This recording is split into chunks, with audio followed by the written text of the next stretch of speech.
one. Hi, this is Minister Zada here for Into Boxing, and we're here to join today by the one and only me, Super Youssef Khoumari. Thank you for that lovely introduction, Super. How are you doing? I'm doing very well. My friends are taking the piss in the back, but I'm doing very well. I'm fighting next week, so I'm in a good mood. Great. So you're fighting on the 30th of July in Luton, Dunstable, if I'm not mistaken. Is that right? Yeah, that's correct. Luton, Dunstable, a nice small venue, very small, very intimate. I'm looking forward to it, you know. I like the small venues, I like how everyone's on top of the ring, and it'll make my opponent feel like he's in a very intimidating atmosphere. So how long has it been since you've been out the ring? Sorry, not the wrong. What's the wrong? I've been out since October 30th last year. It's been a bit of a while, but one thing about me is that my dedication is second to none, and no matter how long I'm out the ring, I'm always in the gym training. So my dedication has stayed the same. I've been training the same, and I'm always ready to go. I'm ready for the phone call when they call me and say, you know, it's time to go and pull the trigger. So, you know, I've been training, and once again, I'm ready to go. Do you know what, yeah, as someone who sees you in the gym and stuff like this, I can obviously attest to that. Like, you're always living that lifestyle, always staying fit, always staying ready. But how does it feel for you a week away from, pretty much a week away from fight night, knowing that you're getting back into the ring after a little short stint? Are you looking forward to it? Yeah, I'm really excited, you know. It's been something I've been wanting to do for ages. You know, after my last fight, I took a loss. It was my first loss. And it's obviously going to be hard for anyone to take their first loss. No one likes losing. But I wanted to bounce back straight away and get back to winning ways. But, you know, there was a bit of a hold up with me getting back. And it was a bit frustrating. But, you know, now I'm finally, like, at the end of the tunnel where I can finally get back in there and get back to winning ways. I'm just excited, you know. I want to get back in front of my people, in front of my fans. I'm going to do what I do best, which is, you know, beat the hell out of people. I mean, you do that very, very well, I must say. Let's deconstruct a little bit of what you said. Obviously, your last fight was in October against Castaneda, really a hardy opponent, actually. And you lost by a couple of points. There was a couple of points in it. It wasn't a huge... And it was quite controversial, in my opinion. Obviously, yes, I'm somewhat biased, but I did try and judge that fight very unbiasedly, and I had you up. As you say, it was the first loss of your career. I'm sure you learned a lot from it. Why don't you tell us what you learned from it? Do you know what? Looking back, it was a very good experience. It was the first time in such a big venue.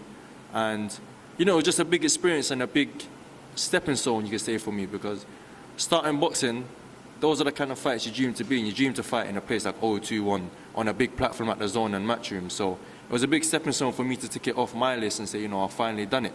In terms of the boxing, what I take from the fight is, you know, I need to start finishing fights a bit stronger, start showing a bit more separation in the round so the judges can definitely give the round to me. But I mean, all that being said, I still believe I won the fight by maybe a round or two. I was landing the cleaner shots earlier, and I think Castaneda didn't really do too much until the 8th round where he landed a big shot. And apart from that, it was just one-way traffic, me winning all the rounds. But nonetheless, I go back to the drawing board, and I've gone back with my team. And, you know, now we're going to start closing out fights a lot better. And, you know, going for the knockout more and leaving it out of the hands of the judges and taking it into our own hands, because you never know with them sometimes. So tell us a little bit about what your coach fed back to you after that fight. You know, what was some of the advice that was given to you in the corner during the fight and also afterwards when you guys did go back to the drawing board? In the fight, he was just reminding me to stick to the game plan. You know, we'd worked, you know, was it 6-7 weeks to follow a certain plan, and it's nuts if you work for that long and work that hard towards a game plan, and then as soon as the ball goes, it goes out the window. So he was just reminding me, stick to the plan, believe in the plan, you know, and trust it. And it's what I did on fight night. I think we executed the plan perfectly. All the little things we've been working on in camp, it all came together. The jab to the body, you know, holding the ring center, all that stuff came together. But I think what we take from the fight afterwards, what we spoke about, is we need to start finishing fights a lot stronger, especially down the stretch where it goes to 8, 9, and 10. We need to make sure we decisively win those last rounds, you know, to really cement in the judges' minds that, you know, we're winning the fight and we're taking the fight. And it's what we've been working on for a long time. I've been away for a long time, so all that means is I've been able to work on what I need to work on for a long time. And, you know, they're going to see a different version of me now. I'm more of an animal than what I was a year ago. It's really exciting because obviously I've seen on your Instagram you've been doing so much strength and conditioning, you know, building up that power. I'm sure that's going to add to this game plan of kind of finishing things strongly down the stretch. But let's talk a little bit about what you said in terms of fighting on a platform such as Matchroom, because if I'm not mistaken, you had already fought on a Matchroom platform when you fought a couple of times before that, actually. You did one in Barcelona, and there was one time before that, and I'm struggling to remember where. However, you had that experience of fighting on the Matchroom platform. This is obviously, you know, London, your hometown. It's in the O2. It's really exciting. How does that feel, fighting on a platform like that? You know, like I said before, it's something you always look to as a fighter. I started boxing when I was about 8, 9 years old, and the creme de la creme of boxing for someone that aged in the UK is boxing on someone like Sky. For as long as I remember, Eddie Hearn's been the biggest promoter in the country, so to be boxing on one of his shows is a really big thing. You always dream to box on one of his shows, so to eventually get there and not box there once, I boxed there 3 times in a row, and in a massive venue like the O2. Even, you know, the first fight with them was in Gibraltar. To be able to fly out during COVID, you know, on a private jet and all this stuff, it was a mad experience, you know. It's to see that side of boxing, and you get a taste of that side of boxing. It's like, rah, I don't want to leave this side of boxing. This is what I want. You know, you get put in big hotel, and you know, you get nice hotel room. It was new to me. Like, I'm not used to being in big hotel and nice hotel, and I'm used to having to pay my way in this sport. I've always paid my way in this sport, so it was nice to get there. I mean, and I've obviously had to take a bit of a drop. The fall from grace is a bit mad. You know, like someone on my Instagram commented the other day, you went from Gibraltar Rock to Dunstable Conference Centre, and I just laughed at it. But you know, it's just a matter of time till we get back. We just got to rebuild, restructure the house, as they say, and we'll get back to the big time. Do you know what? I'm really glad that you brought that up, because that was kind of where I was going to next. You know, obviously you have gone from Matchroom platform 3 times in a row to now fighting in a small hall show. You know, where it is irrelevant. It's a small hall, right? And I'm really glad that you have taken a positive spin on it and said, you know, it's nice to watch the small hall shows for X and Y reason. But if you could, like, tell us a little bit more about what that feels like in terms of going from that. How do you manage your ego in times like this? Because obviously boxing is such an ego-driven sport. Do you know what? In the beginning, when I first realised I had to go back to the small, to those kind of shows, it was a bit upsetting at first, because you work so hard to reach what they say the big time, the pinnacle of it, and you know, out of nowhere, it's taken from you. You've got to go back down to where you started, basically. You know, I remember when I agreed to this fight, and then I got the tickets coming through in the post. I was a bit upset when the tickets come through the post. Like, damn, I'm back here again. Do you know what I mean? But like with everything in life, you've got to take it in a positive way. And there's a lot of positives that come with small hall boxing that I personally like, you know. I like the fact that a lot of my people can come to the fight, you know, whereas on the big time, the tickets were mad expensive, and, you know, a lot of people didn't want to come and it was on the O2 and this sort of that. But, you know, it's more intimate, the venues are smaller, the people are really on top of the ring, close to the ring. And, you know, there's positives there, you know. I will get back to the big time one day, and it's just, I've got to keep reminding myself, it's just a matter of time. I believe I've got the skills, I've got the talent, I've got the team, I've got an amazing team, you know, Xavier Miller, Nick, Hardy, my strength conditioning coach, Neon, you know, Junior Salba. We've got an amazing team, so we're just going to keep working, and I know one day I'm gonna get back there. Just have that belief. You know, the belief is where it starts. That's really nice. You know, it was really nice to hear the shout-outs as well. Obviously, we see your team support you in the gym, and they are, you know, fantastic support system, and it's very important for every boxer to have that. We've heard rumours that there might be a potential signing with Boxer following your next steps in the sport. Can you comment on that? Do you know what? It's something that would make sense. Boxer do a lot of shows in Wembley, and I've lived and grown up. I've grown up, lived in Wembley my whole life, pretty much from about 2 years old. So it would make sense. The numbers I do in Wembley would be ridiculous, but you know, nothing's really materialized so far. So I'm just a fighter, and I just wait for the phone to ring to say, you know, there's a fight here or there's a fight there, whether I want it or not. So I'm just gonna stick to my thing and just train, and you know, keep taking these fights as they come. But you know, it would make sense. You know, I'm from Wembley, boxed through the shows in Wembley. I mean, it's a no-brainer, really. Do you know what I mean? I think so. Ben Shalom, if you're listening to this, it's a no-brainer. Sign up Youssef Khoumari. He could fill out your Wembley stadium. Is it stadium? Arena. That's where I was going. Yeah. Youssef Khoumari in Wembley. That's what we all want to see, right? Exactly. I mean, I fought once in Wembley. I think in 2017, I fought on the World Series undercard. I think I got the notice 2 weeks. I sold nearly 200 tickets in 2 weeks. So imagine now, after what's happened in my career and after the building of my career, and obviously with good notice, how many tickets I could do. Like we said, it's a no-brainer, you know.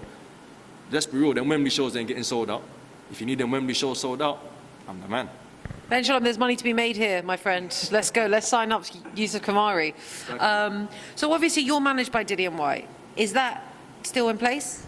Yeah, 100%. Dinner's my manager. He always looks out for me. He always checks up on me.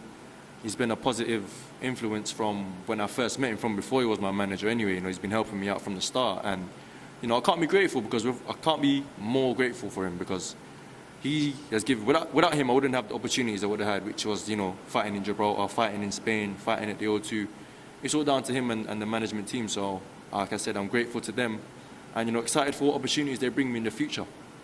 So in terms of being managed by Diddy, because obviously following his loss to Tyson, you know, it's kind of gone quiet on his end. I've heard from Dean White that he's back in the gym, he's back in training, etc. Has that loss to Tyson impacted you in terms of being managed by him? No, I wouldn't say really. I think, you know, everything carried on as normal. Obviously, the loss affected us in terms of, like, we were really upset. You know, we all wanted Dillian to win so bad. He waited so long. He'd been through so much to get to that moment, and we all just wanted him to win. And, you know, he went out and he was a good performance.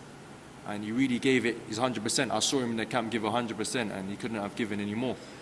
But in terms of the management side, now everything's still going normal, and they should have something for me soon. So I'm staying in the gym, staying ready, fighting. I want to be one of them guys that fight every month. You know, I remember I see a post-fight interview of James Toney, and he was saying something about, you know, I want to fight next month, and I got to fight next month, and I want to be like that. I want to be fighting regularly and often. So I want to finish boxing with something like 70 fights. Do you know what I mean? So I just want to stay ready, and I'll wait for the call for something big to come soon. In terms of old school boxing, you know, who is kind of your inspiration in the sport? Oh, definitely James Toney, man. Definitely James Toney. I mean, right down to from the boxing right down to the trash talking. You know, I remember when I watched the video of him. He was on a satellite call on the Jonathan Ross show with Nigel Benn and Chris Eubank, and he just took it to them, man. He said, "I'll beat you and your mama's ass," straight up like that, you know. So I love his trash talk. I love that he don't care about nothing, and he just sticks on. Anyway, I think even in one press conference, he took the mic off the promoter and started saying what he wanted to say. You know, I love his bravado. I love how he just does what he wants. He says what he says, and he kicks someone else at the end of it as well. So I love that, man. So in terms of people in your weight division, who would you like to face in the ring? Who are you calling out for us today, Super? Who are we calling out today? Let's see. Do you know what? I look at the top 10 in the UK, and no one's fighting nobody, man. I mean, you know, credit to Joe Cordina for winning the world title, and he came straight out after the winning the world title saying, "I want to fight Shakur Stevenson." So fair play to him. You know, he's going out there having the big fights. But there's guys like Zelfa Barrett, that's about, you know, Martin Woods disappeared off the face of the earth, and, you know, no one's really fighting each other. You know, they're just in and around, fighting European guys for about 15 fights in a row, staying at international level, not really trying to progress. I mean, how much fight has Zelfa Barrett had now? And Joe Cordina's gone up there within 15 fights or something and won a world title. Didn't Zelfa Barrett win the IBF Eliminator before Joe Cordina even went for the title? So how come Zelfa Barrett didn't go for that world title? He's still fighting at European level. I don't know what's going on there. He's not willing to really fight nobody. There's other guys. Kid Galahad was meant to come back. He ain't come back. I don't know what's going on with that joker. He's a bit of a joker. I don't know what's up with him. You know, the guys, I don't know what it is, man. They're not fighting each other. They're just about, you know, fighting tomato can after tomato can. I'm not really about that, you know. Me and the guys, Dillian, that we're in the same team, Savage, Fabio, we all fight anyone, you know. Dillian, someone will fight anyone. Savage, we all know Savage will get in there with flipping anyone. Fabio will get in there with anyone. We have that mentality. It's a very old school mentality, and there's not enough of it anymore. Everybody's on this cherry picking and, no, I'll take that fight when it makes sense. And fuck all of that, man. I just want to fight anyone and get in there with anyone and whoever it is, you know. That's the problem with my division anyway. Looking at it from the outside, it looks a bit silly. I mean, you make some very good points, and I don't like to comment on them because I have to stay neutral. So I'm going to say, yeah, point well made.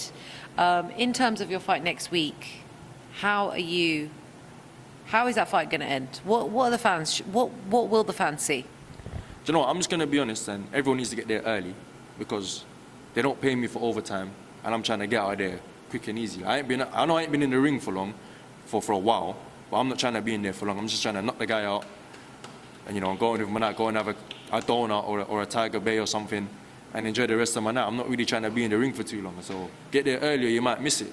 You know, I'm going straight for the knockout. I'm not playing around. I don't get paid for overtime. I think we'll end it there. Youssef Khoumari, thank you so much for your time. I really appreciate it. Best of luck next week. Thank you. I'm pretty sure the fight's going to be shorter than an interview. So, like I said, get there early. We ain't playing no games. Knockouts only.